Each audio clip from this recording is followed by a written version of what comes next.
What's up, guys? We are back at the shop per usual because it's the weekend and that's what we do on a weekend.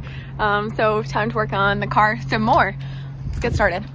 But car is up on the lift, which is never any fun, but we had to push it out of the other bay and into this one, which was hilarious. If you could have seen me trying to do that while Alex is here. That was really something. But long story short, there's been a few updates. We've changed the build around a little bit since last time. The first thing I would say, probably biggest update, is I was going to go with a 6-speed swap. It ended up being just kind of a shit show trying to do that, and honestly I think it's probably a little bit overkill anyways. So the good news is that despite the fact that it won't be a 6-speed, Alex just reminded me that we do have a pretty sick short shift kit set up that is going to be going in. So hopefully we'll get that going today. A couple other things that we've done already is we installed the clutch. I can never like flip this around, it's so annoying.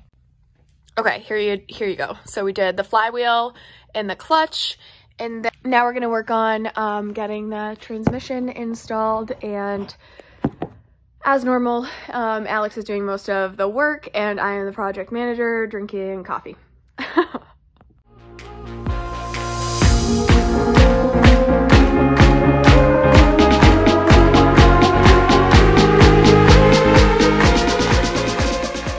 Okay, so after arguably, wow, my face is so dirty.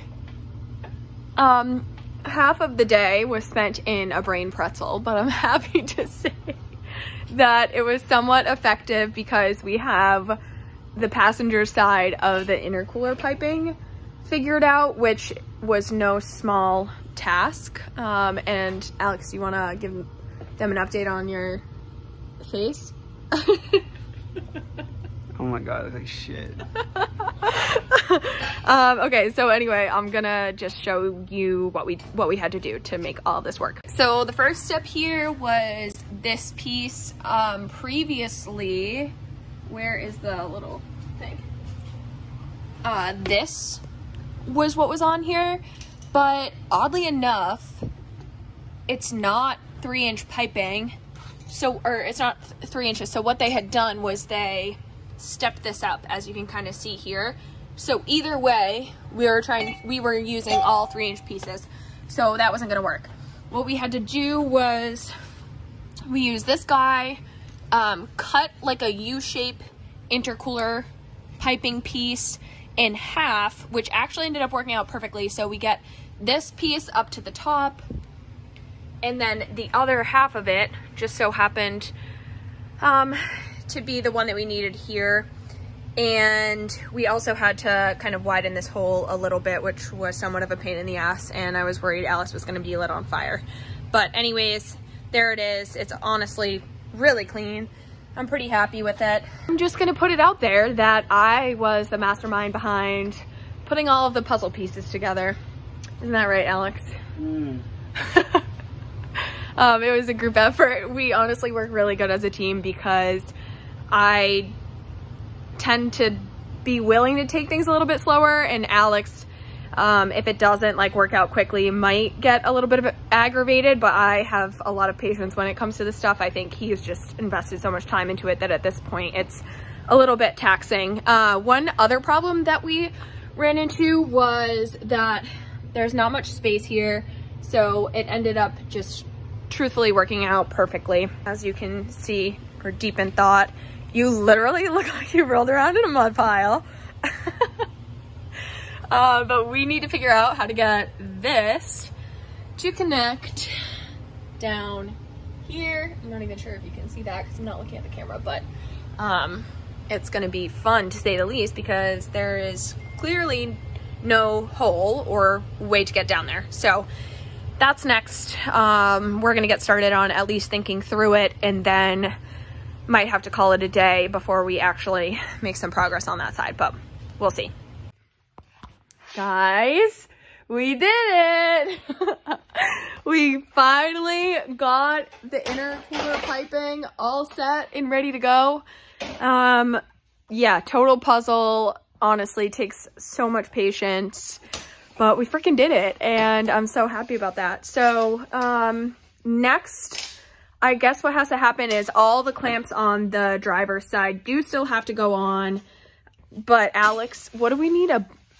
Roll, bead roll all the pipes so they don't slide off, and then